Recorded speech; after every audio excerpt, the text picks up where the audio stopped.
कधीतरी एखाद्या हॉलिवूडची फिल्म ऐकते मी ना, हॉलिवूडच्या फिल्ममध्ये बॅकग्राऊंड स्कोरला आईला धनगडून वाजले, शिंबळ वाजले, जरा सनई वाजली आणि इम्पॉसिबल काहीच नाही, पॉसिबलच आहे. पण ते की आपण नाही केलं पाहिजे, पण ते तर तिथपर्यंत हे म्युझिक आपलं लोकांना पोचायला पाहिजे. आम्ही त्या गोष्टीवर ठाम आहे की महाराष्ट्राच्या लोककलेसारखी प्रदीर्घ, प्रयोगशाली आणि लोकांना म्हणजे बाहेरच्या जगात हे भुरळ पाडणारी एकमेव कला ही महाराष्ट्राची लोककला असते.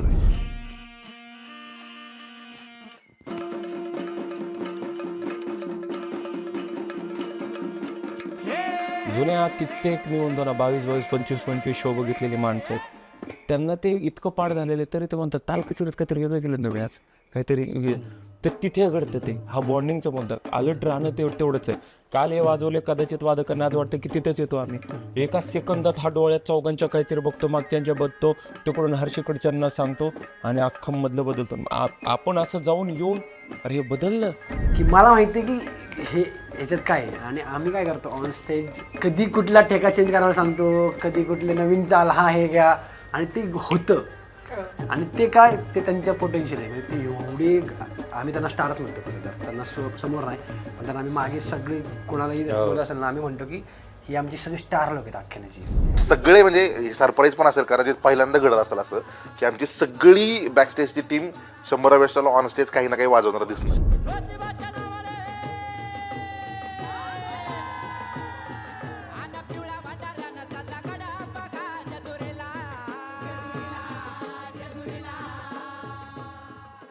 नमस्कार, मी श्रेया खांडगे.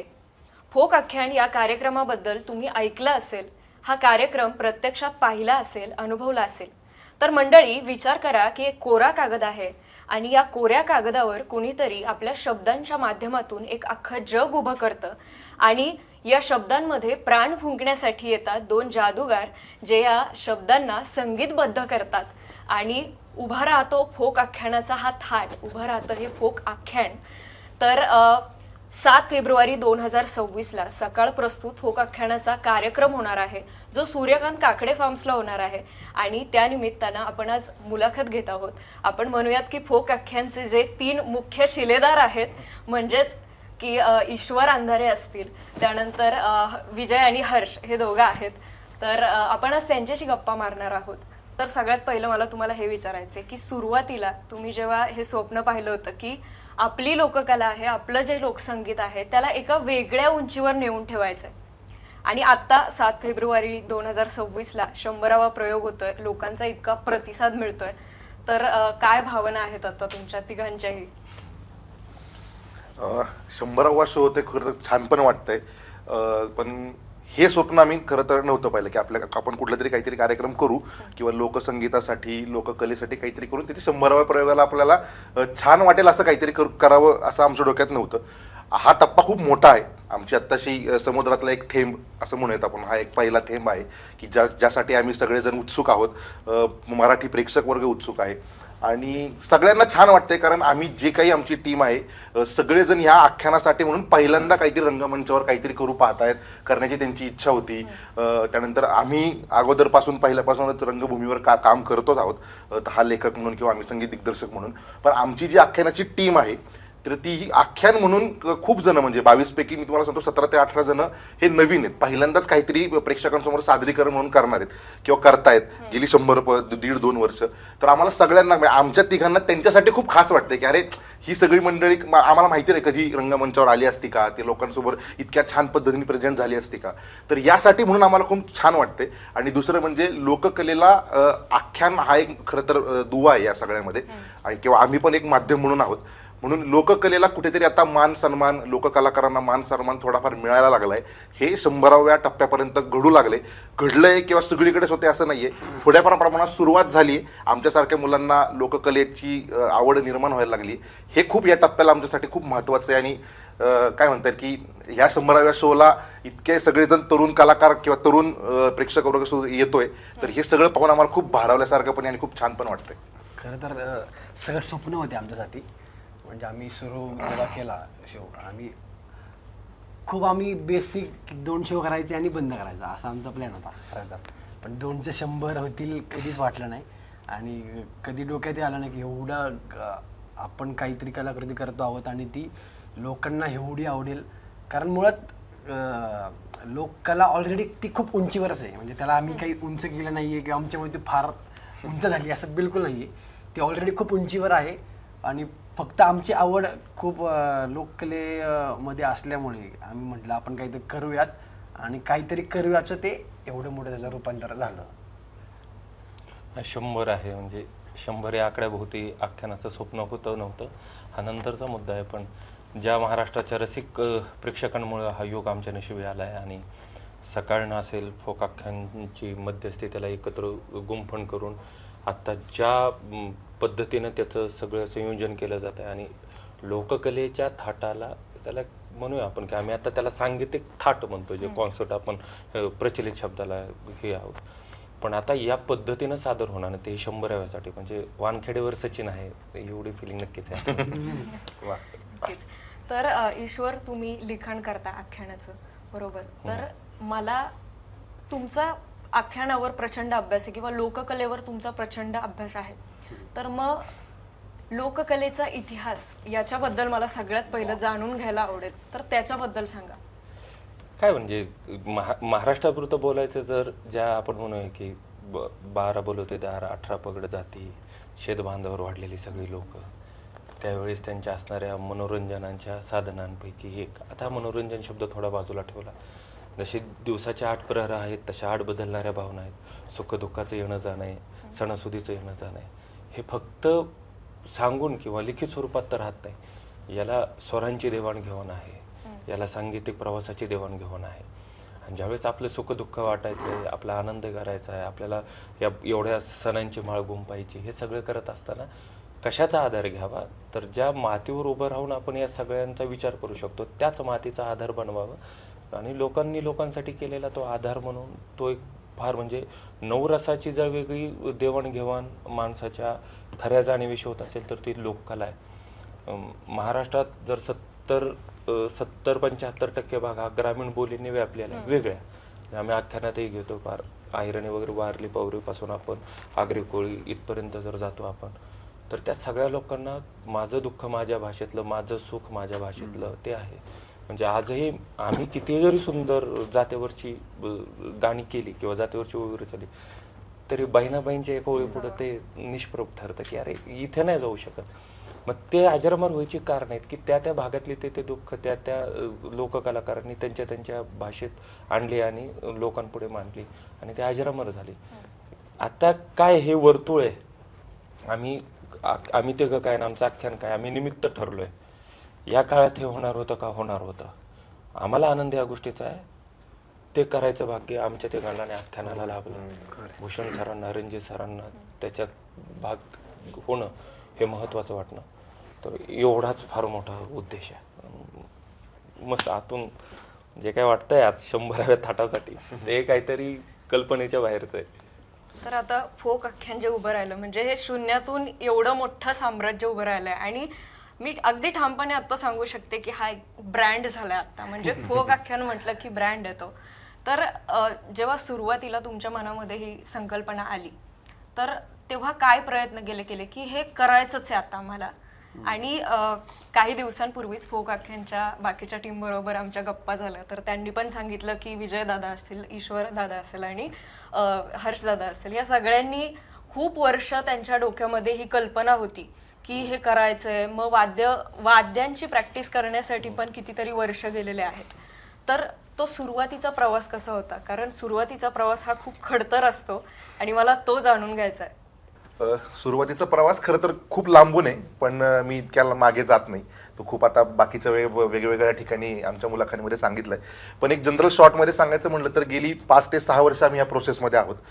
फक्त ती वेगवेगळ्या माध्यमातून लोकांपुढे येत गेली. आम्ही आधी रंगभूमीवर नाटक करत होतो, त्यानंतर काही काय म्हणतात की मालिकांचं संगीत करत होतो, त्यानंतर आमचं सगळ्यांचं USP किंवा आमच्या सगळ्यांची जडणघडण ही लोककलाकारांच्या मध्येच झालेली आहे. म्हणजे कोणी वारकरी संप्रदायातून आले, त्यांच्या घरी वारकरी संप्रदायाचं वातावरण आहे, कोणाच्या घरी गोंधळ केला जातो, कोणाच्या घरी वाघ्यामुरळी ऐकलं जातं, असं बरंच काही आपल्या भोवती चालू असतं, पण हे आमच्या सगळ्यांच्या कुटुंबामध्ये पण होतं. काहींचं होतं, काहींचं नव्हतं, पण ती आवड होती. काही त्या भागात राहत होते, पण ह्या सगळ्याचं बॅगेज घेऊन आम्ही सगळे पुण्यात राहत होतो. की पण असं सगळं असल्यानंतर जनरली आपल्यासारख्या गावाकडनं पुण्यात आलेल्या मुलांना ते एक असतंच की अरे हे कसं मी इथे सादर करू. त्यामुळे ते अजूनही आमच्यातल्या बऱ्याच लोकांकडनं जात होतं. पण आम्ही जे काही रंगभूमीवर काम करत होतो त्यामुळे आम्हाला ते सारखं खटकत होतं की आपण ह्या गोष्टीसाठी काहीतरी केलं पाहिजे, लोककलेसाठी काहीतरी करायला हवं. पण ते राहत होतं. पण एकदाच सगळ्यात आता स्फोट झाला. एकदा स्फोट झाला आणि हे आख्यानाच्या रूपात सगळ्यात तुमच्या समोर आलंय. पण याच्या अगोदर आख्यानासारख्या 2-3 प्रयोग आम्ही आमच्यात करून पाहिले, पण ते आम्हालाच पटले नाही, त्यामुळे ते लोकांसमोर कधी आलेच नाही. बाकी मी प्रोसेस म्हणून आता मी विजयकडे हे करतो की प्रोसेस कशी पुढची झाली ती तूच सांगा. याचा खरं तर उगम झाला पुणे विद्यापीठामध्ये. म्हणजे पुणे विद्या जे आपले युवक महोत्सव असतात, प्रत्येक युनिव्हर्सिटीचा असतो महोत्सव, तर तिथे आम्ही दोघं ॲज अ डिरेक्टर म्हणून एक 4-5 वर्ष गेली काम करतो आहोत. तर तिथे खूप कॉम्पिटिशन असतात म्युझिकली. म्हणजे समजा आता ताल कचेरी जो कला प्रकार आहे, जो आम्ही आख्यानात वापरतो, तर तो तिकडे आहे तो. पण ते फक्त तेवढ्या त्या फेस्टिवल पुरतंच राहिलेले. आणि तिथे एवढे मल्टी टॅलेंटेड पोरं येतात. आणि तर मग तिथे ही जी सगळी मुलं आहेत आमची, तिथे मला ती भेटली आमच्या दोघांनाही. आणि आम्ही 2 वर्ष त्यांना फक्त वॉच करत होतो, त्यांच्याकडे बघत होतो ते नेमकं काय करतात, कसे करतात. आणि मुळात मला एक सांगायला आवडेल की याच्यातले जे काय आमचे राजे आहेत, वादक जे आपण त्यांना राजे म्हणतो, तर त्यांचं मूळ वाद्य ते जे आत्ता वाजवतात ते बिलकुल नाही. त्यांनी तुम्हाला सांगितलंच असेल. तर त्यांचं काहींचं मेन वाद्य होतं तबला क्लासिकल, कोणतरी शिकतोय, कोणी पकवाज क्लासिकलचं करतोय, तर कोणी ड्रमर आहे, तर कोणी गिटारिस्ट आहे. पण ही मुलं, मग मी खूपदा बोललोय पण आहे की महाराष्ट्रामध्ये जो जन्म घेतो त्याला कोणाचा वारस अशाची गरज नाही की बाबा माझी मागची पिढी लोककलेमध्ये मोठी होते, काही गरज नाही. जो ह्या मातीत जन्माला येतो त्याला बाय डिफॉल्ट त्याच्या जी रक्तामध्ये ती लोककला असणार म्हणजे आहेच. तर ते ह्यांच्यामध्ये होतंच. मग आम्ही यांना ॲक्च्युली तेव्हा आमच्या दोघांची चर्चा व्हायची की आपण काहीतरी केलं पाहिजे, लोककलेवर काहीतरी केलं पाहिजे. की आम्हाला, कारण लोककला फार आवडते किंवा लोकसंगीत आम्हाला फार आवडतं, तर आपण काहीतरी करायला हवं. याच्यातून ते झालं. आणि टीम आमच्याकडे तर होतीच, कारण सगळ्यात आत्ताच्या काळात सगळ्यात मोठं टीम असणं हे खूप मोठं आहे. कारण टीम एकतर मिळत नाही ॲज अ म्युझिक डिरेक्टरला, ॲज अ म्युझिशियन, संगीत कुठल्याही संगीत कार्यक्रमाला किंवा संगीत नाटकाला वगैरे. आणि आम्हाला टीम मिळाली. फक्त आमचं काम काय होतं की यांच्याकडून ते करून घेणं, कारण ते वाद्य त्यांना माहिती नव्हतं, त्या वाद्यांची स्टाईल कशी असते, ते वाजवायचं कसं असतं माहिती नव्हतं. मग आम्ही 2 वर्ष त्यांना रियाज, ढोलकी कशी वाजवायला पाहिजे, दिमडी कशी वाजवली पाहिजे, चौंडकं कसं वाजवलं पाहिजे, किंवा मग बाकीचे याची ठेवण कशी, तोडे कसे. मग त्यांना आम्ही काही रेफरन्स पाठवायचो यूट्यूबचे की बाबा हा तमाशा आहे, ह्या तमाशामध्ये ढोलकी कशी वाजते, मग हा वाघ्या मुरळीचा हे झील कशी गायची झील वगैरे, हे सगळे प्रोसेस करून आम्ही त्यांना 2 वर्ष त्यांच्याकडून आम्ही सगळं वर्कशॉप घेतलं. आणि मग नंतर त्यांना सांगितलं की आपल्याला असं काहीतरी करायचं. त्यांना माहितीही नव्हतं. त्यांना असं वाटलं की ह्या फेस्टिवलचा हा भाग असावा, आमच्या दोघांकडून करून घेतात. मग नंतर त्यांना सांगितलं की आम्ही असं शो करतो आहोत आणि मग तुम्ही इंटरेस्टेड आहात का. मग त्यांनाही ते आवडलं आणि मग आख्यानाची खरं तर सुरुवात झाली. पण तेच की आम्हाला फार जास्त अवघड का गेलं नाही, कारण प्रत्येकजण लहानपणापासून त्याच्या कानावर संस्कार झाले आपल्या लोककलेचे, किंवा आमचेही संस्कार झाले, किंवा प्रत्येक महाराष्ट्राच्या रसिकांवरती संस्कार आहेतच. त्याच्यामुळे आम्हाला फार ते अवघड गेलं नाही. पण मग ॲक्च्युली खरं तर टीम ती जमली आमची. आणि बाय डिफॉल्ट सोबत आमचं ईश्वरचं आमचं कंटिन्यू बोलणं चालू असायचं की आपण काय केलं पाहिजे, काय वगैरे. सुरुवातीला आम्ही असं ठरवलं होतं की जी काही आपली जुनी गाणी आहेत याची लोककलेची, ती घेऊन आपण रिप्राईज व्हर्जन करूयात. रिप्राईज व्हर्जन म्हणजे मग आपण ड्रम लावूयात का, मग आपण गिटार करूयात का, मग काय अकॉस्टिक इलेक्ट्रिक वाद्य करूयात का. पण नंतर शेवटी कळायला आपल्याला की काही नाही, शेवटी मेन आत्मा जो आहे आपण तो ठेवला पाहिजे. आणि मग आम्ही परत पूर्ण ऑथेंटिक आणि जे काही टिपिकल आपलं फोक आहे तेच आम्ही घेऊन आलो आहोत. फक्त की एनर्जी प्रत्येकाची आणि त्यात काही जे नाविन्य आहे, जे त्यामध्ये नवीन चाली असतील, लिखाण असेल, बाकी सगळं तुम्ही ऐकताना तुम्हाला परत तुम्ही मागे जालच, असं आहेच. बरोबर. मग हा जो सराव होता किंवा 2 वर्ष तुम्ही म्हटले की ऑब्झर्व केलं, त्यांना शिकवलं वगैरे, याच्या आधी किती वर्ष आधी ही कल्पना डोक्यात होती? खरं तर आम्ही 3-3.5 वर्ष झालं असेल आम्हाला ती कल्पना आधी आलेली. ह्या टीमच्या आधी आमची एक टीम होती खरं तर. हे खूप महत्त्वाचं सांगायला पाहिजे या टीमच्या आधी एक पुण्यातले जी काही आहेत प्रस्थापित वादक गायक वगैरे त्यांना आम्ही अप्रोच झालो होतो की असं आपण काय करूया का लोककलेवरती. टीमही झाली होती, जुळून आली होती. पण मग ते झालं की ते जे होते सगळे क्लासिकल शिकणारे होते आणि मग त्यांना 2-3 प्रॅक्टिसमध्ये कळालं की अरे ही लोककला ही आपली नाही आहे. ते असे म्हणाले की त्यांच्या गुरूंनी सांगितलं की अरे ती लोककला बिकला आपली नाही आहे, तुम्ही क्लासिकल करा, ही लोक रस्त्यावरती तिथे करतात. मग आमची टीम एक कलाकारांचा गेला निघून. कारण तो अजूनही आहे की क्लासिकल लोकांना हे मतभेद होत असतात, पण ते करता व्हायला नाही पाहिजे, आम्ही त्या मताचे आहोत. तर मग जी काही आधी होती कलाकार लोक त्यांच्या गुरूंनी सांगितलेलं की लोककला आपली नाही आहे, ही लोककला त्यांची, आपण गायचं नाही. मग ती टीम होती ती आमची पूर्ण गेली. काहींनी पैसे एवढे सांगितले की ते आमच्या आवाकाच्या बाहेर होतं. कारण पहिले 2 शो आम्ही आमच्या स्वतःच्या खर्चाने केलं होतं. आणि पण हा एक भाग होताच की म्युझिकली थोडंफार आम्हाला स्ट्रगल होताच आणि बाकी नंतर काय प्रामाणिकपणे आम्ही करत राहिलो आणि ते होत राहिलं. रसिकांचं खूप प्रेम होतं त्याच्यामुळे, त्यांच्यामुळे सगळं घडलं खरं तर. आता तुम्ही म्हणालात की म्युझिकली खूप स्ट्रगल आला, तर कुठेतरी असं पण असेल की वाद्य, आता तुम्ही इतकी वाद्य वाजवत आहात म्हणजे जवळपास 80च्या आसपास वाद्य आहेत, तर इतकी वाद्य वाजवतात आणि मग तुम्हाला गावागावामध्ये जायला लागलं असेल, ती शोधावी लागली असतील किंवा ईश्वर तुम्हीही लिखाण करता आहात, तर याच्यासाठी पण तुम्हाला खूप अभ्यास करावा लागला असेल, लोककलावंतांना भेटावं लागलं असेल, तर ते अनुभव कसे होते? आणि वाद्यांचं सांगतो की वाद्य जनरली आता ही सगळ्यांना आम्हाला माहितीच होती. कारण विद्यापीठामध्ये जसं विजय म्हणाला की विद्यापीठामध्ये आम्ही ताल कचेरी नावाचा जो एक इव्हेंट असायचा, तर त्यामध्येही आम्ही वाद्य वाजवायचो. आता आख्यानात तुम्ही फक्त 4 जण बघताय, पण आम्ही 5 जण बघताय. पण विद्यापीठामध्ये आम्ही 10 आख्यान राजे उभे करायचे आणि ती वाद्य जवळपास 80ची 120-150 पर्यंत जायची. त्यामुळे ही संबळ, पखवाज किंवा ही सगळी जी वाद्य तुम्ही आख्यानात बघताय, धनगरी, ढोल, दिमडी, ही आपल्याला माहितीच आहेत, फक्त ती कधी लोकांसमोर आली नाही. त्यामुळे आता वाटते की हे काय नवीन आहे. पण आमचा हाही मानस याच्या मागे होता की जी लोकांना माहिती नाही, पण काही पाड्यांवरती ती फक्त तेवढ्या कम्युनिटीवरतीच ती वाद्य वाजवली जातात किंवा आदिवासी भागांमध्ये काही वाद्य वाजवली जातात किंवा गोंधळी किंवा आराध्यांमध्ये काही वाद्य टिपिकल तेवढ्याच सेक्शनपुरती काही वाद्य वाजवली जातात. ती वाद्य सुद्धा आम्हाला घेऊन यायची होती. पण फक्त तेवढंच घेऊन आलो असतो तर लोकांना ते बोरच झालं असतं, अरे हे काय मी कधी पाहिलंच नाही. किंवा फक्त जे लोकांना माहिती आहे तेही घेऊन गेलो असतो तरी ते म्हटलं हे तर मी रोजच बघतो की आमच्या घरी रोजच गोंधळी असतो. त्यामुळे ह्या दोघांचं कॉम्बिनेशन कसं करता येईल आणि ते लोकांना कसं नाविन्यपूर्ण वाटेल की अरे नाही हे मी कधीच बघितलं नाही, अशा पद्धतीने मांडण्याचा आमचा तो हेतू होता. आणि वाद्य मिळवण्यासाठी पाड्यापाड्यांवर जावंच लागले. कारण आमचा जो बासरी वादक आहे त्याने आदिवासी तारपा हे वाद्य ऍक्च्युअल पाड्यावर जाऊन, आदिवासी पाड्यावर जाऊन त्यांच्याकडनं शिकून 2-3 महिने नाही म्हणता येणार, पण एक आठवडा 2 आठवडे शिकून ती टेक्निक आत्मसात केली. मग तो पुण्यात आला, मग पुण्यात त्याची प्रॅक्टिस झाली. मग आमच्या ताल कचेरीच्या सुरुवातीला तारपा हे आदिवासी वाद्य वाजवलं जातं. काही वाद्य आम्ही गेलो शोधायला, तर असेही लोक भेटले आपले लोककलावंत, एक तर भोळी, त्यांना काही घेणे देणंच नाहीये कशाचं.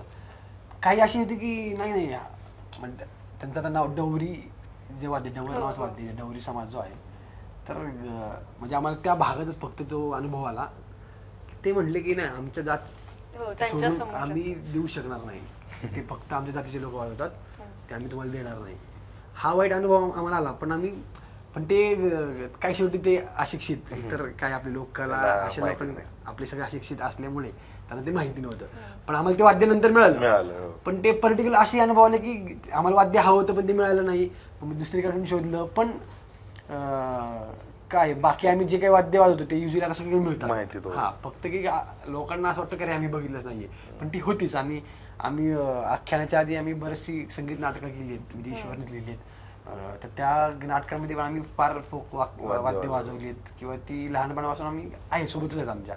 पण काय पर्टिक्युलर वाद्य की तारपा असेल, डवर असेल, त्याच्यानंतर गुबुगुबूचं वाद्य हे तर खूप इंटरेस्टिंग आहे, जे आपण रस्त्यावरती बघतो की ते वरती देवी असते आणि ते गुबुगुबून ते चाबूक मारतात पोतरात वगैरे. हे तर वाद्य खूप इंटरेस्टिंग आहे, कारण ते वाद्य कधी रंगमंचावर आलंच नव्हतं, ते रस्त्यावरच वाजले ना, कारण आपले लोकल रस्त्यावरतीच आहे खरं तर. पण मग आम्ही म्हणलं आपण ते घेऊया का. मग आम्ही ते त्या लोकांना अप्रोच झालो, त्यांच्या पाड्यावर गेलो. मग पोरं आमचे 10-15 दिवस पोरं त्यांच्याकडे गेली. ते वाद्य दिसायला खूप असं वाटतं की अरे हे तर कोणी पण वाजवलं, पण सगळ्यात अवघड वाद्य ते. म्हणजे पोरं त्यांच्याकडे जाऊन ती ट्रीटमेंट काय कशी ते शिकले आणि मग ते आम्ही वाद्य त्यांच्याकडून घेतले आणि त्यात आख्यानामध्ये पण वाचतंय आणि आम्ही एका फिल्म मध्ये पण आम्ही फिल्म पण वापरलं. ते वाजवले. नाही, याच्यामध्ये टीमचं पण खूप खूप अभिनंदन आणि अभिमान वाटायला पाहिजे, कारण जाऊन तिथं हे करून इतका दिवस राहणं हे खूप कठीण आहे, पण ते कष्ट दिसून येतात. कारण आमच्या लोक कलाकारांना कसं की घ्या एक चपटी घ्या करा. काहीतरी आम्हीच दाखवावं लागतं, कारण ती भोळी लोक आहेत, त्यांना काही पडलेच नाही या सगळ्याचं. असे सगळे खूप असे कॉमेडी पण किस्से फार घडलेत आमचे. तर ईश्वर, तुम्ही अशा कोणत्या लोककलावंतांना भेटला की लिखाणासाठी अभ्यास खूप प्रचंड करावा लागत असेल आणि तुम्हाला खूप फिरावं पण लागलं असेल? नाही, काही मला पुस्तकं असतील. या दोघांकडून जास्त इनपुट मिळालं आणि हे दोघं जे सांगत होते त्याच्यावरच मी ठाम राहिलो होतो की असं असं वाटतं अंधारे, हे करूयात. मग काय वाटतंय, तर हर्ष काय मुद्दे सांगायचे, विजय काय सांग, कारण फिरतीवर हे दोघं जास्त होते आणि ते युनिव्हर्सिटीत सारखं करत असल्यामुळं, बाहेर कुठे स्पर्धेला जाणं येणं असल्यामुळं, कुठे त्यांचे वादक मित्र कुठला एखादा शो करत असतील तर तिथं जाणं येण्यामुळं त्यांनी मला खूप उदाहरणं सांगितली ते. आणि मग एवढंच असतं की खूप उगवतीला असणारा माणूस ज्यावेळेस अस्ताला जातो, त्या अस्ताला येण्यातच सगळा इतिहास दडलेला असतो, तेवढाच काढावा लागला आणि तो लोककलेच्या थाटात मांडावा लागला. ते सगळी मेहनत मला वाटतं हर्ष विजयनेच केली. तर आता जर पाहिलं तर एकीकडे जुन्या काळचं आख्यान आहे आणि आजचा जो प्रेक्षक आहे तो आधुनिक काळातला आहे, बरोबर? तर मग लिखाण करताना तुम्ही कधी हा विचार केलाय का की आजचा जो प्रेक्षक आहे त्यांच्या मनाला भावेल असं आपल्याला काहीतरी दिलं पाहिजे, की प्रेक्षक जे आहे ते ऍक्सेप्ट करतोय? नाही, जुनं नाही म्हणता येणार. म्हणजे पाणी 12व्या शतकात होतं, पाणी आज पण आहे ना. हो. पण त्याच्या बदलण्याच्या वाहण्याच्या मर्यादा बदलल्या असतील, काय स्वरूप निसर्गाचा बदललंय. काळ बदलला असेल, पण ते जीवनदायीच आहे. ते आपण त्याला दुसरा पर्याय देऊ शकत नाही. आख्यान हा शब्दही तसाच अमर आहे की ज्याच्यात तुम्ही तुमचा सजीव, तुमचा मनुष्य प्राणी अस्तित्वात असेपर्यंत त्याची ती व्याख्या बदलली नाही जाणार. जसं आपण म्हणतो पाण्याचं जीवनाशी संबंध नाही बदलणार, तसा आख्यानाचा नाही बदलला जाणार. तुम्हाला तो त्याच विधीत करावा लागणार आहे. त्याला एक अष्टमंडप असावा, अष्टकोन असावे, त्या पुजारी असावा, त्याच्या विधी असाव्यात, त्या वाजवण्याने, गाण्याने, पूजा करण्याने, साहित्याने, ह्या सगळ्यांनी त्या भरून आलेल्या असाव्यात. गण म्हणजे जो जन आहे माझ्या पुढे, त्याची ती काय त्याचं विश्व तो सगळं काही काळ विसरून तुमच्या समोर या गोष्टी नाही केल्या. आणि ह्याच्यात विज्ञान फार होतं. लोककलेतलं मानवी आयुष्यावर होणारं विज्ञान हा खूप मोठा वेगळा संशोधनाचा, रिसर्चचा विषय आहे. की त्या वाद्यांची महती काय आहे, त्या सुरांची महती काय, त्या पहाडी आवाजांची महती काय. काही अज्ञानी म्हणू किंवा ह्याच्यावर रोजीरोटी वेगळ्या अंगाने कमवणाऱ्या लोकांनी त्याला अंगात येणं, अंधश्रद्धेशी जोडणं, कोप प्रक्रिया, बळी प्रक्रिया याच्याशी जोडून त्या इतिहासाला किंवा त्या एवढ्या अजन्मर परंपरेला संकुचित केलं. कदाचित ते जर झालं नसतं तर आम्ही आख्यानातही ते म्हणतो ना, आम्ही त्या गोष्टीवर ठाम आहेत की महाराष्ट्राच्या लोककलेसारखी प्रदीर्घ, प्रयोगशाली आणि लोकांना म्हणजे बाहेरच्या जगात ही भुरळ पाडणारी एकमेव कला ही महाराष्ट्राची लोककला असते. छोटं उदाहरण म्हणजे राजाराम बापू गोंधळ, ज्यावेळेस विजयाबाई मेहतांमुळे ते तिथे गेले आणि गोंधळ सादर करून आले, त्या लोकांच्या अजूनही कित्येक संशोधनाच्या मुद्द्यामध्ये त्या माणसाने जनरेट केलेली ऊर्जा आमचा अख्खा ऑपेरा तयार करू शकत नाही. हे ज्यावेळेस ते म्हणतात त्यावेळेस कळतं की आम्ही कोणाला मुकलोय. चार्ली चॅप्लिनचे उदाहरण घ्या, लॉरेन हार्डिंगचे उदाहरण घ्या, पण काळू बाळू हे काळाच्या 100 वर्ष पुढं त्यांची धाट साधन करत होते. दादू इंदुरीकर आज कलाकाराला बोलायची चोरी आहे, त्यावेळेस मुख्यमंत्र्यांपासून कोणत्याच इसमाची जरब होत नव्हती. तो जे काही रंगमंचावर बोलते त्याला आपण काहीतरी प्रत्युत्तर द्यावं. दादा कोंडके असतील त्याच्यात. ही देवाने घडवलेली आणि मी असं म्हणतो त्याच्यानंतर देव म्हणजे निसर्गानं घडवलेली आणि निसर्गानंच ओळखले की या लोकांमध्ये तुमच्या किमतीचा अंश आता कमी होत चाललाय, हे थांबवा. आणि थांबवून कदाचित थोडा अंश हा जसा म्हणला की समुद्रातून एखादा प्याला उचलून घ्यावा, ते निमित्त त्यांनी खांद्यावर टाकलं असं आमच्या की पुन्हा एकदा ते जागृत करा. पण हे अमर आहे, पाण्याचा प्रवाह आहे हा, की त्याचा उगम नाही शोधू शकत, त्याचा अंत नाही शोधू शकत. लोककलेच्या उगमात जाऊ नका आणि लोककलेच्या अंतात पण जाऊ नका. तर हर्ष विजय, तुम्हाला पण विचारायचंय की संगीतामध्ये जेव्हा तुम्हाला शब्द दिले जातात, तुम्ही त्याला संगीत देत असाल, तर तेव्हा काय बदल केले जातात की नव्या पिढीचा त्यामध्ये विचार केला जातो का? नव्या पिढीचं खरं तर म्हणलं तर आम्ही नवीनच पिढी आता, आम्ही काही म्हातारे नाही अजून. त्यामुळे बेसिकली आम्ही हा विचार केला की आपल्याला जर आवडत असेल हे, तर आमच्या वयाच्या मुलांना हे 100% आवडणार. फक्त हाच आमच्या दोघांच्या समोर हा महत्वाचा मुद्दा आहे की आपण सादर कसं करतोय. म्हणजे जनरली आपण आता पाहिलं असेल सगळीकडे लोककला ज्या ज्या ठिकाणी घडते किंवा लग्न झाल्यानंतर गोंधळ घडतो किंवा कायम ते विधिनाट्यामध्येच अडकवलं गेलं त्या लोककलेला की तुमचं लग्न झालं गोंधळ. अरे पण इतर वेळेस की गोंधळ ऐकायची इच्छा होऊ शकते आम्हाला.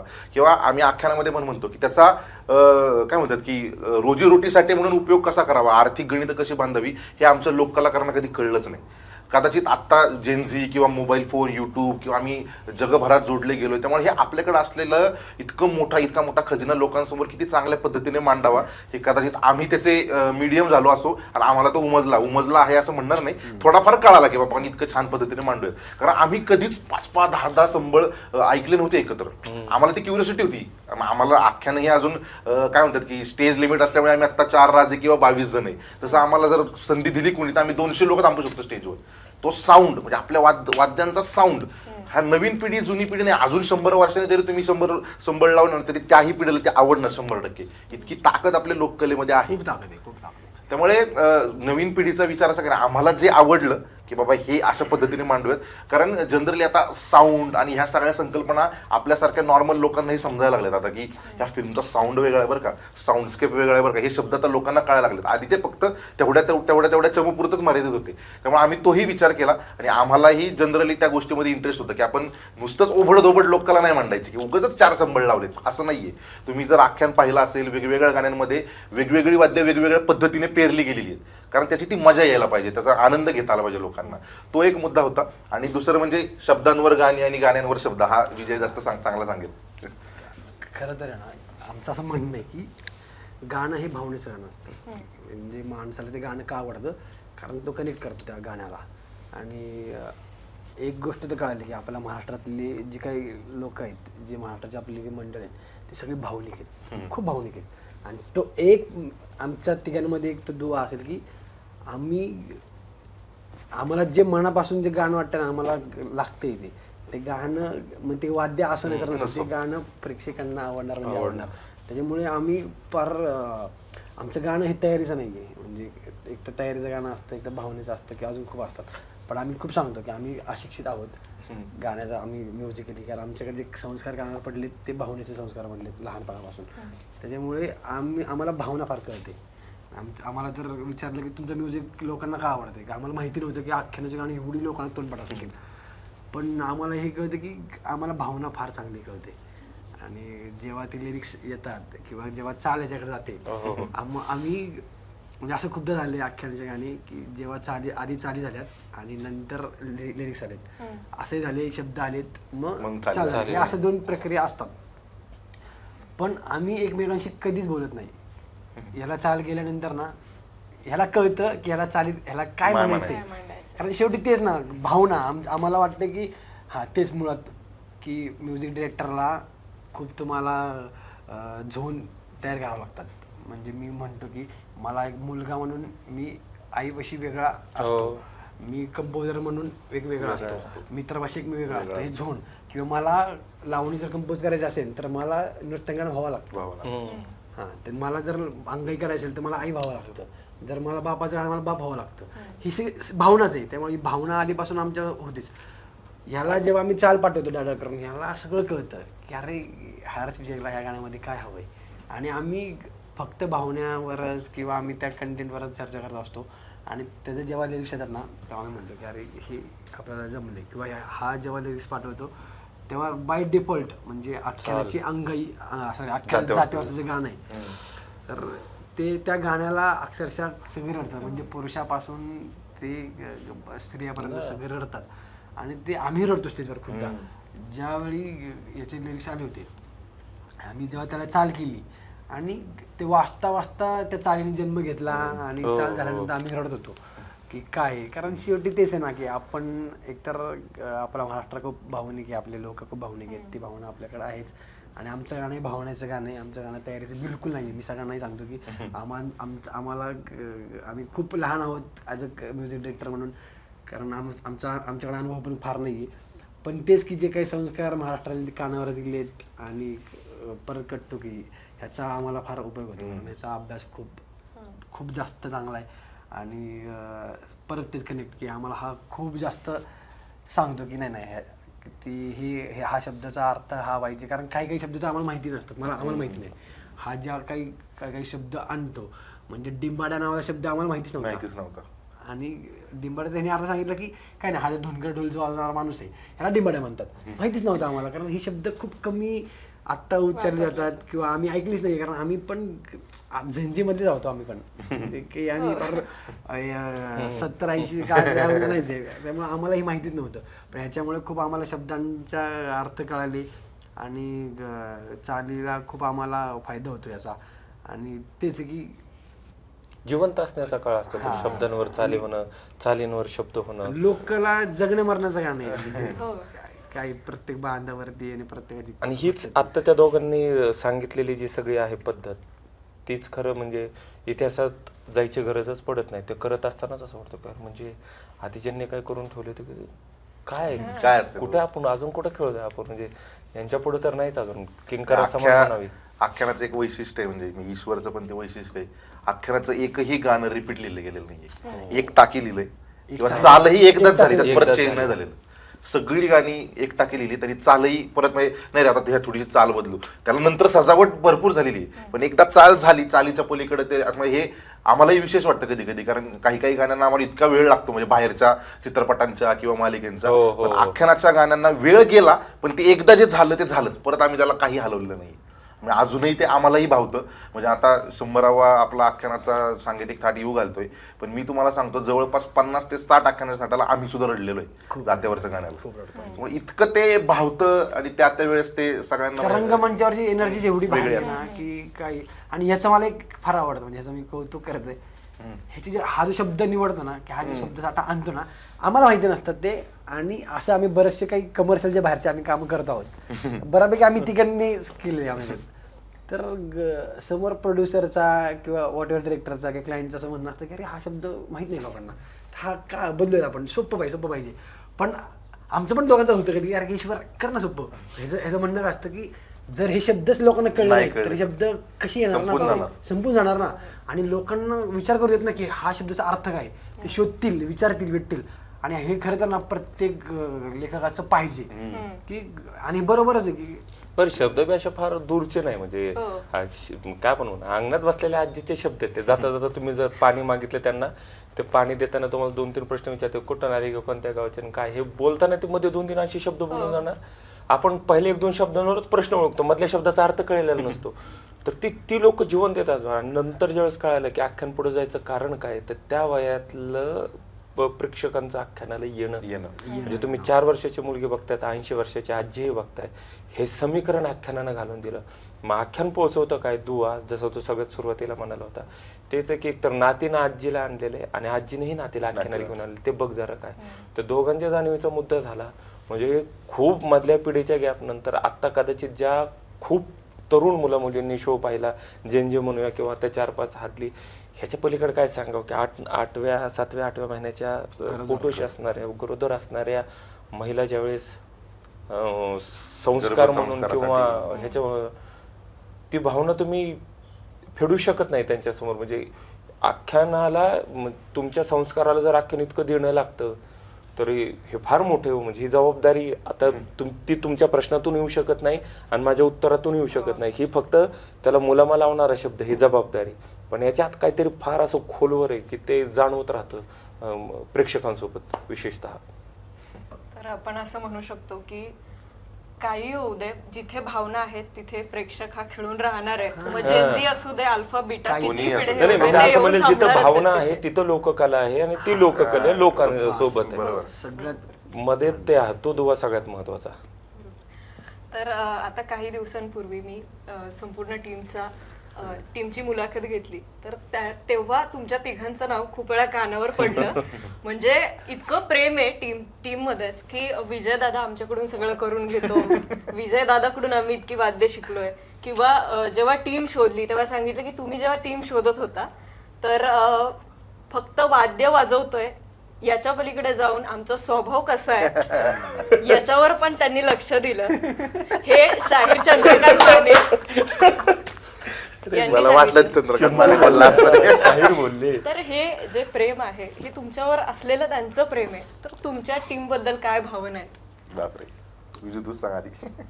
खरं तर ना असं काही आम्ही केलं नाही की हा याचा स्वभाव बघूया आणि मग हा वगैरे वगैरे असं काहीच केलं नाही. खरं तर हे बघा, एका बघता क्षणी माणूस कळतो की हे खूप साधं उदाहरण आहे की कोणी सगळं म्हणतं की आम्ही बघितलं मला कळतो माणूस कसा आहे. मुळात ही जी सगळी मुलं आहेत ना ही तरी खेड्यातली मुलं आहेत, गावातली मुलं आहेत. यांच्यावरती त्यांच्या गावाचा संस्कार त्यांच्यावर आहेत, त्यांच्या आईवडिलांचे संस्कार आहेत. आणि ही जेव्हा आमच्याकडे आली होती ना, अजूनही ती मुलं तेवढीच इनोसन्स आहेत, अजूनही तेवढी ती प्रामाणिक पोरं आहेत ती. कारण जेव्हा आम्ही त्यांना बघितलं आणि आम्हाला असं वाटायचं की याच्याकडे एवढं सगळं आहे पण याला एवढंच पण त्याचं काही वाटत नाहीये की नाही ते हे बघा पुणे मुंबई किंवा सिटी शहरात वाढणारी मुलं आपल्याला माहिती आहे आपण कसे आहोत काय काय काय. पण त्यांना थोडाही गंध नव्हता की नाही एखादं म्हटलं असतं हे मी असं आहे ना काय मला एवढंच पाहिजे आणि मला असंच करायचं का. आता चंद्रकांत असेल, ऋषिकेश असेल, यांचा ऑलरेडी बाहेर खूप क्राऊड होता. आख्यानात यायच्या आधी म्हणजे ऋषिकेशचा तर इंस्टाग्रामला एवढा तो व्हायरल होता की तो कुठेही आमच्यासोबत रस्त्यावर हिंडला की त्याचा सेल्फी दादा आणि मी तुझा फॅन आहे आख्यान सुरू व्हायच्या आधी. पण ही मुलं आख्यानात आहे ना बॅकस्टेजचं पण काम करतात. म्हणजे यांचा प्लस पॉईंट काय की हे गाणे पण गातात आणि वाटलं की झाडू काढ. म्हणजे आमच्याकडे नियम होता प्रॅक्टिसच्या वेळी, म्हणजे आम्ही नियम घातलेले की एकतर कोरसवाल्याला कधी वाटलं नाही पाहिजे की आपण कोरस करतो आहोत, फक्त लीडला वाटलं नाही पाहिजे की आपण लीड आहोत. आम्ही हे का ठेवलं, प्रॅक्टिसला आल्यानंतर असं असायचं चंद्रकांत माने आज तुझं टर्म आहे, तू सगळं झाडून काढायचं. सगळी मुलं बघणार तो झाडून काढायचा. म्हणजे ही खूप आतली गोष्ट आहे खरं, पण ही आम्ही एक हा. आणि मग झालं की दुसऱ्या दिवशी मग आमचा कोरसवाला झाडून काढायचा. त्याच्यामुळे काय झालं की कोरसवाला आणि लीड याच्यामध्ये त्यांना फरक काय जाणवलेच नाही. नाही हा लीड आहे म्हणजे जास्त व्हॅल्यू असतो, आम्ही कोरस करतो फक्त आम्हाला व्हॅल्यूच नाही, आम्हाला कामं करतात. त्याच्यामुळे आम्ही हे ठरवलं की आपण हे बरं आम्हीही झाडू काढतो, आम्हीही वाद्य ठेवतो, आम्ही वाद्य काढतो. मुलांना आम्ही भरवण्यापासून ते ताट उचलण्यापर्यंत आम्ही सगळं केले. पण ते काय की एक टीम वर्क आहे, हा आपण एक फॅमिली म्हणून राहिलो पाहिजे. कारण बहुतांश ग्रुप वेगळे होण्यामागचे कारण एक तर आपण त्या वयात असतो की इगो प्रॉब्लेम प्रत्येकाला येतात की इगो असतो की आम्हाला हा असंच बोलला तसंच बोलला वगैरे. पण ह्या मुलांमध्ये इगो नावाचा पण नाही आहे, काहीच कसला माझच नाही आहे मुलांमध्ये. आणि ते आम्हाला खूप प्लस पॉईंट वाटतं आख्यानासाठी. भले काही गोष्टी प्लस मायनस असतील आणि ते असायलाच पाहिजे. सगळं जर परफेक्ट आम्हाला भेटलं असतं तर आज ही आहे ते नसतंच कधी. मुळात हे मुलं ग्रामीण भागातून आल्यामुळे गावाकडचे संस्कार आणि अजूनही त्यांच्यामध्ये एक आदरयुक्त भीती आहे आमच्या दोघांमध्ये. आम्ही ती ठेवलेली आहे की आदरयुक्त भीती असलीच पाहिजे. आपण त्यांना खूपच जास्त कवटाळून ठेवलं तर ते कधी खांद्यावरून डोक्यावर बसतील.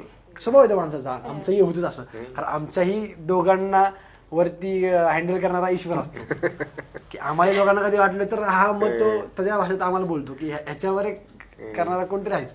आणि तो असायलाच पाहिजे की आपण म्हणजे माझं खूप चांगलं म्हणणे मुलांना मी सांगतो की ज्या दिवशी वाटेल ना आपल्याला खूप माज आलाय अशी एक गोष्ट आपल्या जवळ ठेवायची की त्या गोष्टी जवळ गेलो किंवा त्या व्यक्तीजवळ गेलो आपल्याला कळलं पाहिजे आपल्याला लायकी काय. त्याशिवाय तू परत शून्यापासून तयार होणार नाही. आणि तेच आमचं खूप आहे की एकमेकांना सामावून घेणे, एकमेकांचा घर म्हणजे आता वादकांचे जे नाव घेतात गायकांचे, ह्यांच्या आई वडील जे आहेत त्यांचा हर्ष विजयवर त्यांच्या ह्या सगळ्या वाद किंवा टीमच्या बाबतीत इतका विश्वास आहे.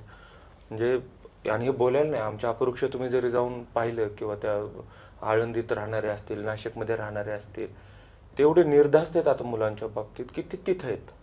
15-15 दिवसांचा दौरा ठरतो, 20-20 दिवसाचा, महिना बाहेर आहेत, परदेशी आता जाऊन आलो, आता पुन्हा होणार आहे.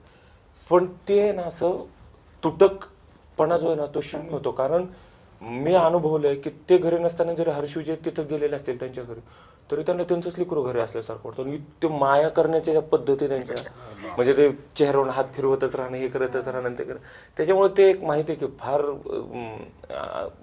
प्रेमाच्या माणसांच्या, लक्ष देणाऱ्या, प्रेम करणाऱ्या आणि सगळंच. आणि ही खरा मुद्दा आहे, खाण्यापासून बघितलं यांनी वादकांचं, खाण्यापासून, राहण्यापासून, हे होण्यापासून. जवळजवळ 80-90 वाद्यांचा संच आहे, कपडे पट आहे आतमध्ये, त्या सगळ्या गोष्टी लोड करायला गाडी 1.5 तास घेते आपल्याला त्या गोष्टी नेण्यासाठी.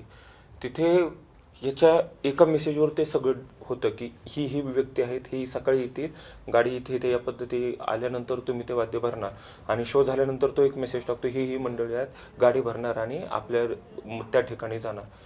ते झालेलं असतं आणि हे होत राहावं हे त्यांनी करून त्यांना घातलेले की त्या वाद्यांवर प्रेम असणं ते असणं ते. आणि सगळ्यात मोठा रूल आख्यान किती उद्या मोठं होईल काय होईल, तुम्हाला जी वाद्य दिली आहेत त्याचं तर उद्या काडी वगैरे हल्ली स्वतःच्या खिशातले पैसे टाकायचे ते दुरुस्त करून आणायचं, आमच्याकडे यायचं नाही.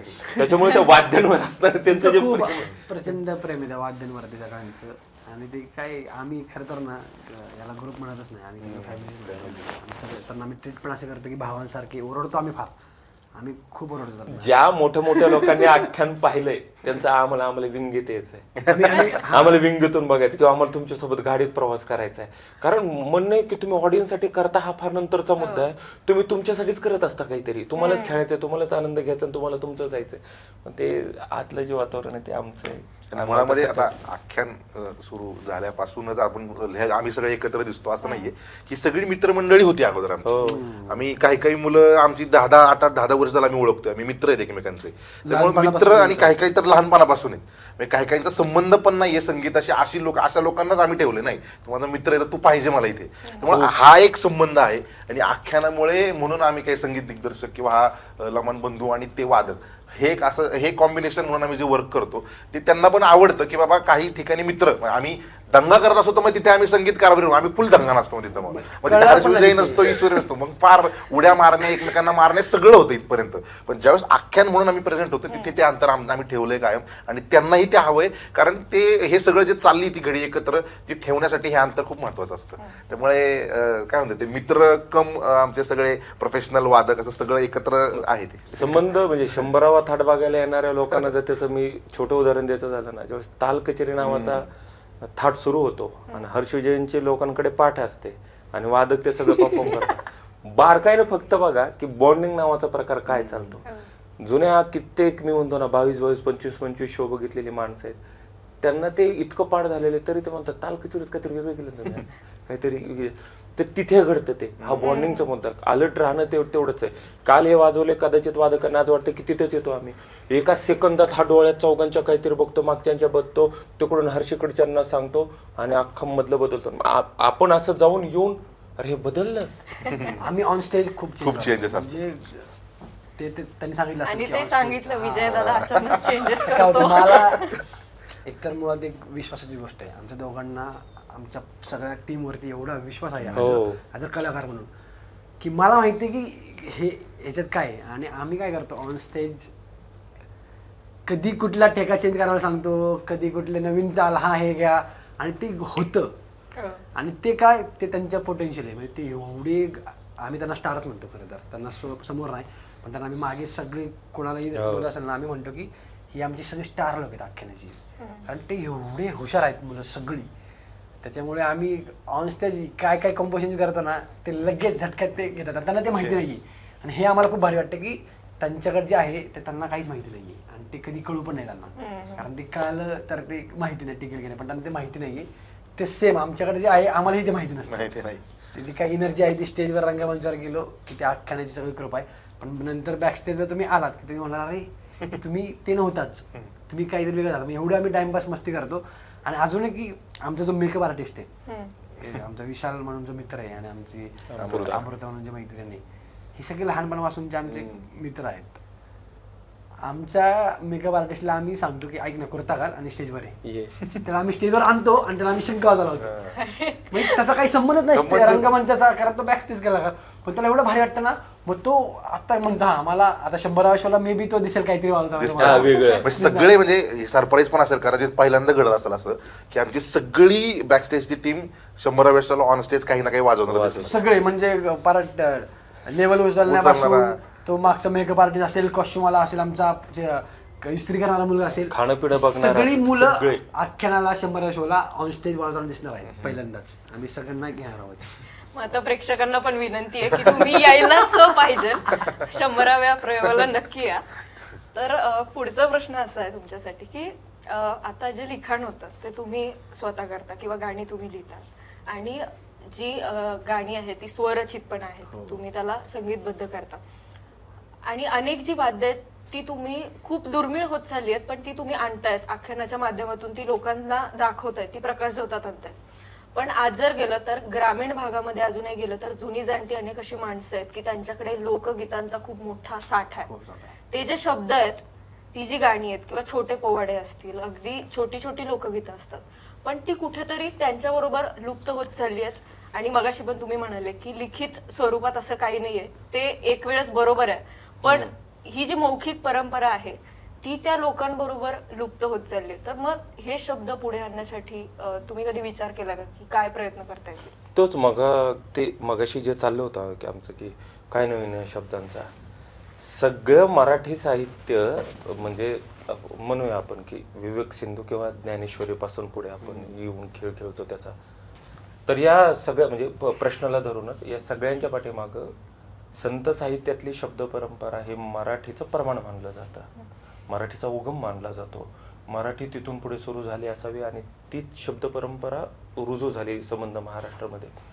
आणि संत साहित्यातली आत्ता म्हणजे कीर्तनकारांच्या तोंडी असणारी, प्रवचनकारांच्या तोंडी असणारी, ह्या क्वचित तिथं ऐकली जाणारी, हे गावोगावी गावखेड्याला अडाणी अशिक्षित माणसं, अडाणी नाही, ती रोज बोलतात, रोज एक ते शब्द. मी आधी एकदा दोनदा म्हटलं होतं आणि आम्हाला ते उदाहरण खूप आवडतं की नेणता हा शब्दावर प्रवचन होऊ शकतं, पण ते आजी घरात खेळताना सहज मोठ्या भावाने लहानाला मारायचं होत्या, नेणता येईल त्याला कशाला आणलं रे, हा तिने जपलेला शब्द आहे. आणि आहे म्हणजे एकेका शब्दाला महत्व आहे. मी वाचनातच ऐकलं होतं की पसायदान जे आहे, आता विश्वात्मक आहे, या सुरुवातीच्या आता या 2 शब्दांवर देगलूर परंपरेच्या मोठ्या महाराजांनी 8-8 दिवस प्रवचन केले की आता हा शब्द त्याच वेळेला आणि तिथे का आलाय. एवढं समृद्ध महाराष्ट्राचं साहित्य असताना म्हणजे की पुन्हा तेच आहे, तिथे शब्द नाही आहेत, त्या साहित्याबद्दल काय बोलायचं, तर कसं ते लुप्त होणार ना. मूळ मुद्दा असा की ते पुन्हा लोककलेसारखं काळाच्या वर्तुळात, दुसऱ्या भाषेच्या आक्रमणात, पालकांच्या असणाऱ्या जबाबदारीत, बाहेर असणाऱ्या सगळ्या काय म्हणू आपण त्याला करिअरच्या दृष्टीने झालेल्या त्या गदारोळात कदाचित मराठी भाषेचं अस्तित्व थोडंफार बाजूला राहिलेलं असेल, पण ते फार क्वचित काळासाठी असतं. ते स्वतः एक आराम असतं की एक पाय मागं घेऊन मोठी उडी मारायची म्हणून झालेला तो प्रयत्न असेल, पण लुप्त होणार नाही हे नक्की.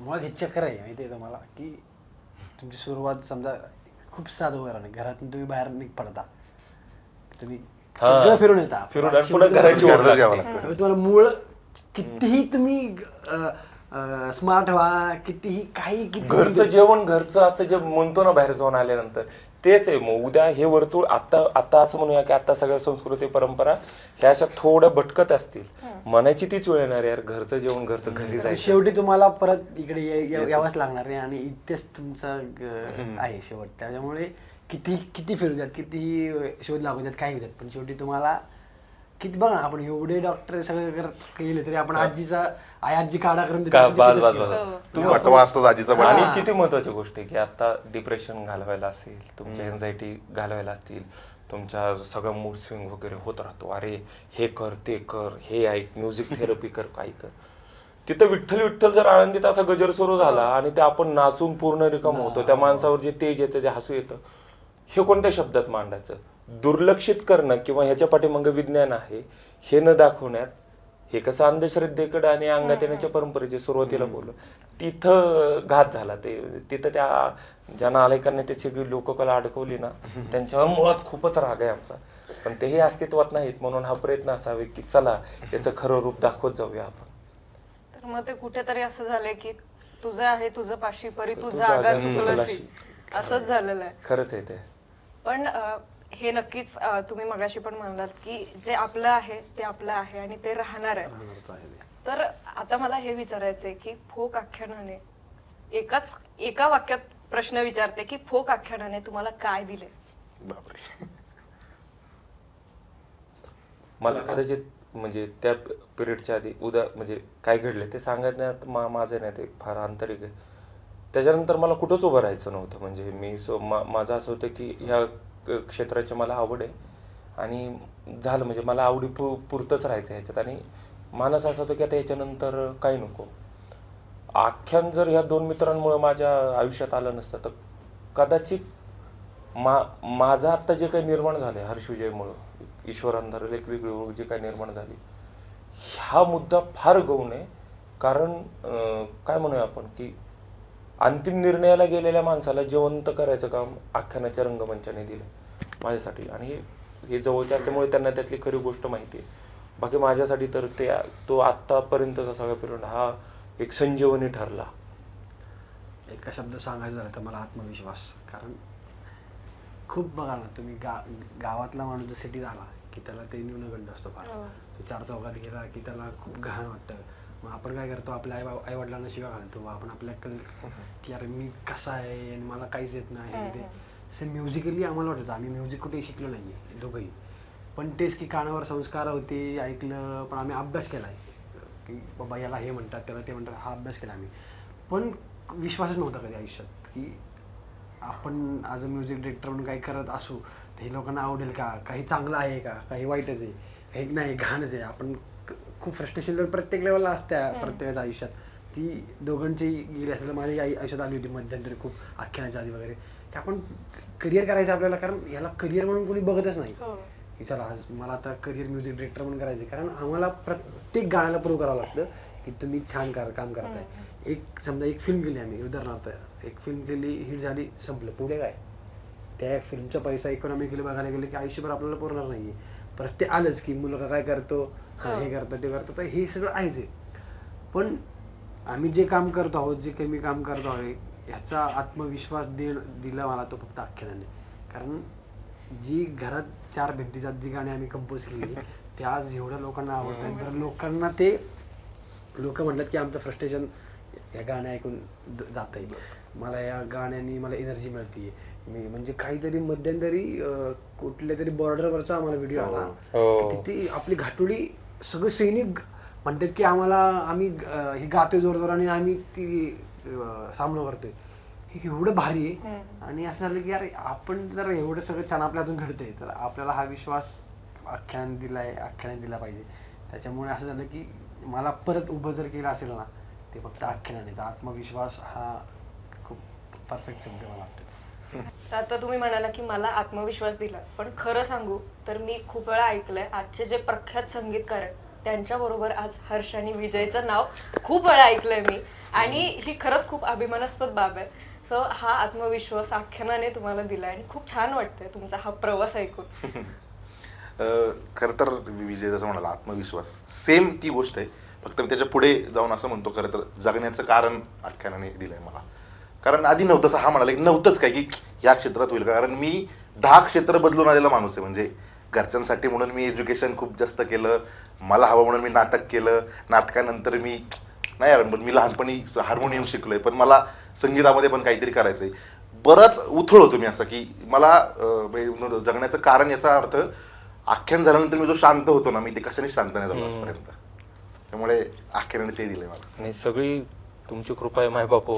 तुम्ही आमचा केलेला जो प्रयत्न आहे तो एवढा तळहाताच्या फोडासारखा जपताय, तर ते आमच्या सगळ्यांच्या जगण्यातली जी काही आहेत, आता आम्ही जे काही कारणं दिलीत त्याला कारण किंवा साधनच तुम्ही आहात आमच्यासाठी.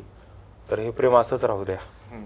त्यांच्यामुळे सगळं आहे आणि आम्ही खूप पवित्र म्हणतो आख्यानाला. तुम्ही आता खूप भावनिक झाले. हा नाही म्हणजे खूप भावनिक. आम्ही कित्येक काळानंतर ज्यावेळेस ऐकतो मोठमोठ्या लोकांकडून की आख्यानाला रांगा लागणं, आख्यानाला लोकांनी अशी गर्दी करणं, ते भेटणं, म्हणजे आख्यान समजा आम्ही 2.5-3 तास केलं सादर, तर त्याच्यानंतर 2-2.5 तास हे लोकांना भेटण्याचं आख्यान.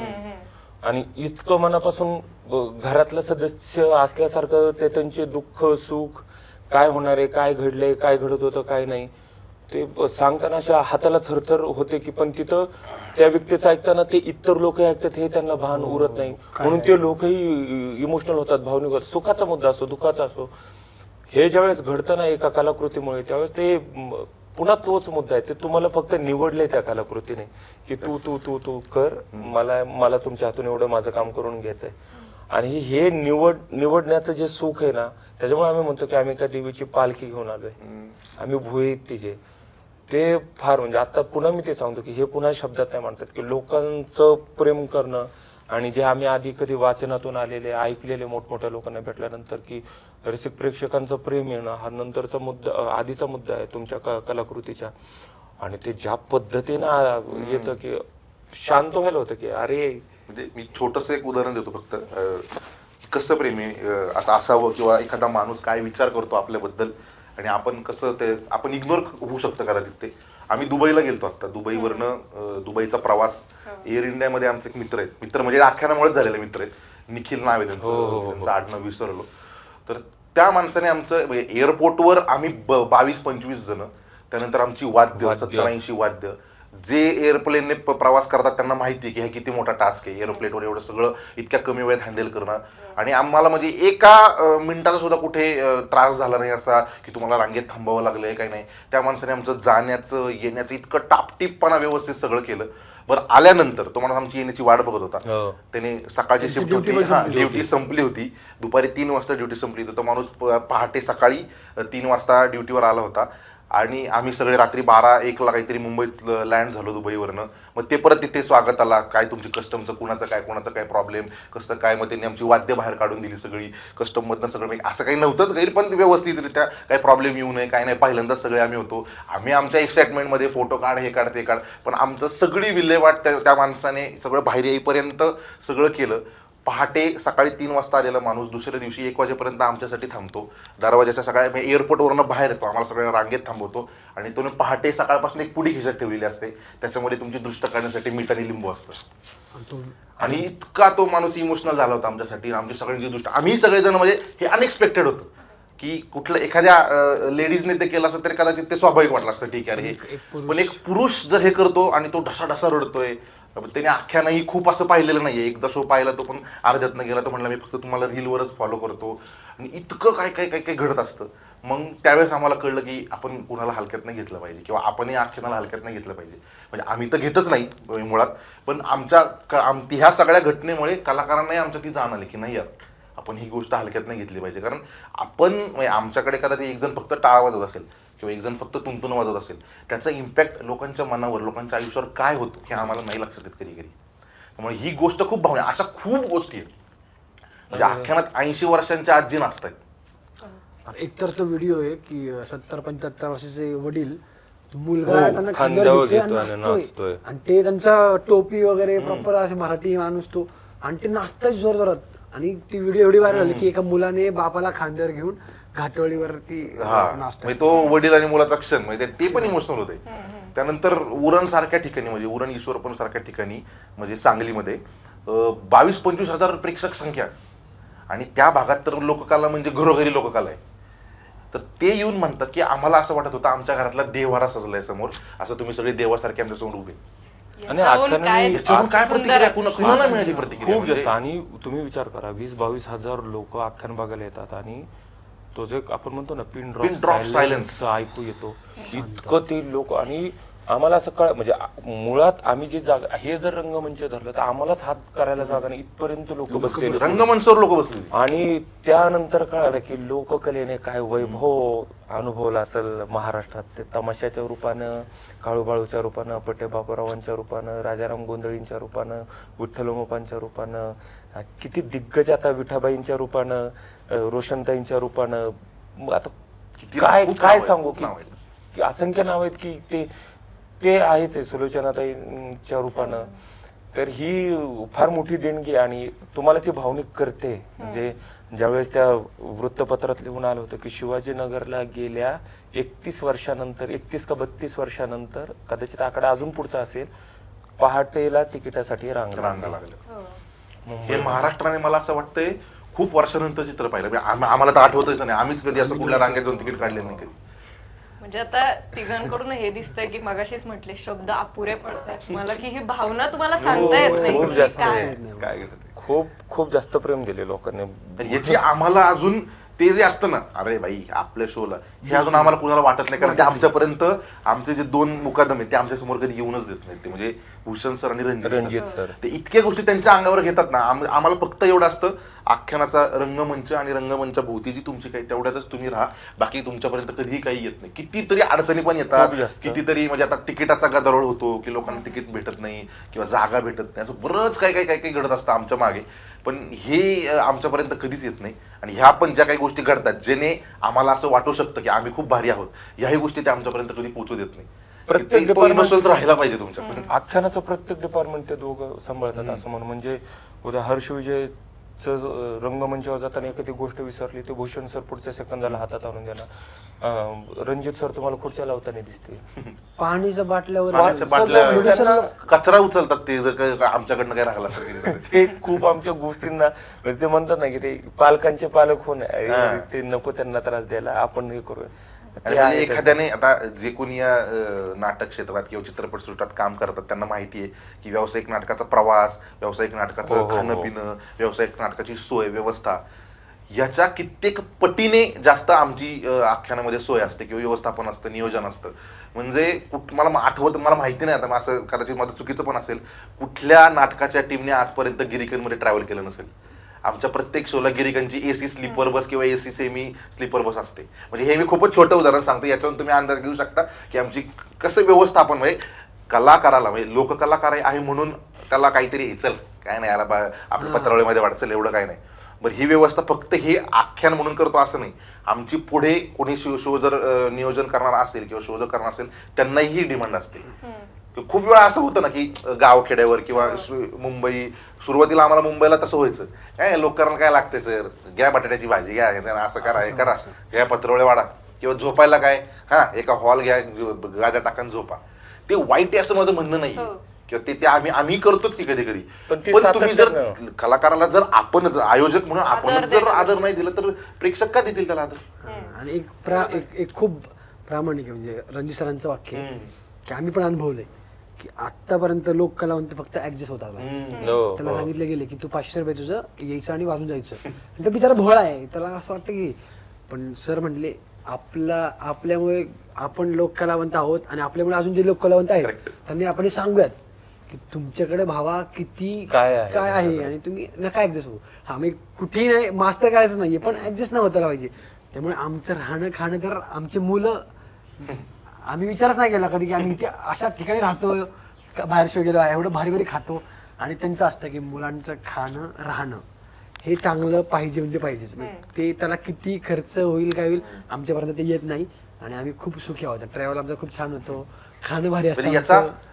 याचा परिणाम म्हणून मी सांगतो तुम्हाला की आता खूप लोक असं पण म्हणतात आख्यान खूप महागड आहे, आख्यानाचं असंच आहे, आख्यान तसं आहे. याचा परिणाम एकच आहे, आख्याना मागे जे काही अजून कार्यक्रम करणारे लोक आहेत त्यांचं मानधन आख्यानामुळे वाढलंय. हे होणार असेल तर ठीक आहे, आख्यान आहे आम्ही त्या आता पद्धतीचं आहे तो तर असं आम्ही- आख्यानाच्या टीम बद्दल आख्यान जरी बोलला. महाग असलं तरीही लोक येतात. येतात, नाही ते महत्वाचं. अजून मी दुसरं त्याने तर आख्यानाच्या टीम पुरतं सांगितलं. आता आम्हाला आलेला अनुभव, नाट्यगृहांच्या व्यवस्था बदलल्या गेल्या, खुर्च्या बदलल्या गेल्या. 10 वर्ष झालं त्या कॅन्टीन्स बंद होत्या, त्या उघडल्या गेल्या. आता आख्यानाच्या आपल्याकडे प्रयोग लागतात, त्याला लोक येतात वगैरे म्हणून ही साखळी बदलली गेली. आणि आमच्याकडे पुढे बिदागी बॉक्स नावाचं आहे की आम्ही ठेवला की याच्यात तुम्ही जे प्रेमानं द्याल ते आम्ही लोक कलावंतांपर्यंत पोहोचू. रणजित सर आणि भूषण सर त्याचा इतका मोठा पातळीवर विचार करतात. देव करो आज 100व्या शो निमित्त आम्ही तुमच्याशी बोलायला आलो, ती आम्ही प्रार्थना करतोय ती गोष्ट घडावी. तर कदाचित संबंध महाराष्ट्रातील लोक कलावंतांच्या पुढच्या पिढ्यांसाठी आम्ही एक पायरी वरती जाऊन एक त्या छोटीशी बिदागीचा announcement फार- करणार आहे 7 करणार तारखेला. सातारा आमच्यासाठी ते फार मोठी गोष्ट आहे. लोककलावंतासाठी. आणि आख्यान झाल्यानंतर बरेचसे आलेत ना, 70-80 ग्रुप झालेत ना, त्यांनी ही लोककला सुरू केली. ते एक आम्हाला सांगते फार ना, पॉझिटिव्ह वाटतं. तेही बिचारे गावातली मुलं आहेत, तेही सुरू केली. सकारात्मक आम्हाला आनंद आहे. वाटतो की चला आख्यानमुळे अजूनही 4 ग्रुप आलेत, आणि त्यांचेही शो चालू आहेत, त्यांचंही सगळ्यांचं नाही बा किती नाही म्हटलं तरी तुमचा इकॉनॉमिकली तुम्हाला विचार करावाच लागतो आहेच आहे. आणि कलाकार जी ही असे काही जे काय कार्यक्रम करतात ती बिचारे सगळी त्यांचं मेन प्रोफेशन म्हणून ते काम करत असतात. त्याच्यामुळे आख्यानामुळे हे झालंच आहे की बरेचसे ग्रुप आले, त्यांचं पण छान हाऊसफुल शो चालू आहे, तेही शोज करतायत. आम्हाला भारी वाटतं त्याचं. फक्त हेच की आमचं हे सांगतो आम्ही सगळ्यांना की फक्त प्रामाणिक करत राहा काम, की कोणाला ह्याच्यापेक्षा मला भारी करायचंय किंवा त्याला दाखवू दे की लोकांना काय असते की लोकांना आम्हाला कळते तुम्हाला कळत नाही, हे करण्यापेक्षा आपण सगळेजण एक आहोत आणि आपण छान प्रामाणिकपणे सगळं करत राहू. आपलं काम काय, लोकांना आपल्याला पोहोचवायचं, लोकांना आपल्याला ठेवायची, बस. खूपच सुंदर विचार आहे हा आणि तो सगळ्यांनी करायला हवा असं मला वाटतं. तर आता भविष्यामध्ये म्हणजे तुम्ही आत्ताच सांगितलं की आख्यानामुळे काय काय गोष्टी बदलल्यात, पण भविष्यामध्ये तुमचा काय विचार आहे? आख्यानाला कुठे पाहता तुम्ही? आख्यानाला नाही, लोककले लोककलेला. लोक आख्यान हे आम्हाला लोकांसाठी पोहोचवण्यासाठीच एक आम्ही साधन केलं आहे. पण लोककलेला मी फार म्हणजे त्या 2-3 ज्या गोष्टी आहेत, शिक्षण मागाशी म्हणजे आख्यानात हे म्हणतो की समृद्ध गोष्टीला सगळ्यात नडलेली गोष्ट असते लोककलाकारांचं शिक्षण. ते जर आजही एक वेगळ्या टिपेला जर झालं उद्या जाऊन पुढे, तर तो म्हणजे शिक्षणात सगळ्या गोष्टी बदलते. आणि कितीही कला आहे ती, आणि ज्यावेळेस ते कलाकाराची कला विकत घेतात नाही, चुकीचं नाही. तुम्ही त्यावेळेची त्याची त्या कलेची वेळ विकत घेता, त्याचं तुम्ही मानधन देता. कलेचं मानधन होत नाही कधी. आणि ती महत्वाची दुसरी गोष्ट की मग ते आपल्या कलेच्या मानधनाचा व्यवहार कळायला पाहिजे. व्यवसाय हा शब्द नंतरचा आहे, पण किमान व्यवहार कळायला पाहिजे. त्याच्या व्यवहार कसा कळतो, मी सादर करतो. आता लोककलेने सगळ्या जगाच्या जागेला रंगमंच केले, नाही म्हणत नाही. ते तुमच्या दारावर असेल, पारावर असेल, बांधावर असेल, रात्रीच्या कुठे, आणि शाहीर असतील, लावणी कलावंतपर्यंत असतील, गोंधळ करणार असतील, त्यांनी ते दाखवून दिले. मान्य आहे ना, असावं, ती चालत आलेली गोष्ट आहे. पण हा व्यवहार करताना किमान हे झालं पाहिजे की या पद्धतीची रचना मला या जागेवर करून द्या. आम्ही अशा ठिकाणी आता केलेत की जिथं नाही झालाय, पण त्या माणसानं ते फाउंडेशन बांधून घेतलं, त्याच्यावर व्यवस्थित थर केला, ते बांधकाम व्यवस्थित केलं, त्याला पिलर्स चढवले. आम्ही दुसरीकडे शो करत असताना आणि तिथे आख्यानाचा थाट त्याने सादर केला. एवढंच करा, त्यांना नाही म्हणू नका. एखादं मला माझ्या घरापुढं तुम्हाला हे करायला लावायचंय, आदराने जा, प्रेम म्हणून बोलवतोय. पण व्यवहाराच्या गोष्टींमध्ये एवढं लागेल बरं, एवढं आम्हाला फक्त पूर्तता करा, ते फार नाही. लोककला म्हणतो जोपर्यंत म्हणजे आम्हाला जास्त छळलेली गोष्ट नाही लागलेली असेल ना, की रस्त्यावर कपडे बदलून कला सादर करणं, हे मी फार प्राथमिक गोष्ट बोलतोय याच्यावर जग. हा, किंवा गाडीत अशा हे कर, त्याच्यात महिलाच सादर करणारा खूप साऱ्या, हे जरा. आणि जिथं तुम्ही दुसरीकडे संस्कृतीच्या संस्कारांच्या नावाखाली जे संस्कार मुलांवर होऊ नये म्हणून तुम्हाला असं वाटतं, तिथं तुमच्या 3-3 व्हॅनिट्या उभ्या आहेत. तुमचे सगळे इव्हेंट मॅनेज करणारे पुढं करून त्या व्यक्तीचा थोडाही नाराजीचा सूर आपल्या कानावर येऊ नये म्हणून हे तुम्ही करता. त्यावेळेस मात्र मग वाईट वाटतं की हे. आणि आता आख्यानाच्या माध्यमातून ज्यावेळेस इतरही लोक सांगतात, आम्हाला ओळखणारे, आमच्या संपर्कात असणारे शाहीर असतील, गाणारे असतील, की दादा आम्ही हे म्हणतो ना, आता ते लोक आनंदाने आणून देतात. ते भरून पावलं. व्यवस्था लोककलेच्या बाबतीत बदलायलाच हवी आणि ती बदलली जाणे ही काळाची गरज आहे. कुठेतरी आख्यान नाही तर लोककला तोच माणूस आहे लोककलाच. लोककला पुढे गेली पाहिजे. खरं तर अजून कुठे जायला हवं लोककला काही, असं आम्ही आमच्या चर्चा करतोच. म्हणजे आणि आता रिसेंटली बोललो पण आहे मी की आता मी म्युझिकली सांगतो,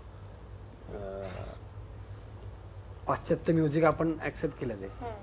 म्युझिक आहे, म्युझिकला ना धर्म, ना जात, ना भाषा. ही म्युझिक युनिव्हर्सल आहे.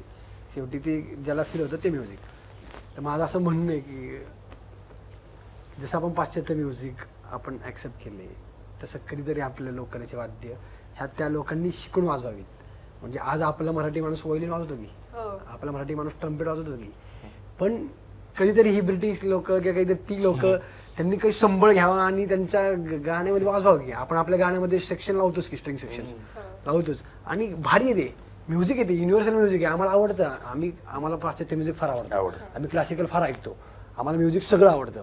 फक्त ते असं होतं की मग जर त्यांच्या ऑर्केस्ट्रामध्ये जर 4 संबळ लावले त्यांनी त्यांच्या गाण्यात किंवा त्यांच्या स्कोअरमध्ये, तर काही वाईट नाही ना, उलट काहीतरी अजून छान होईल तयार.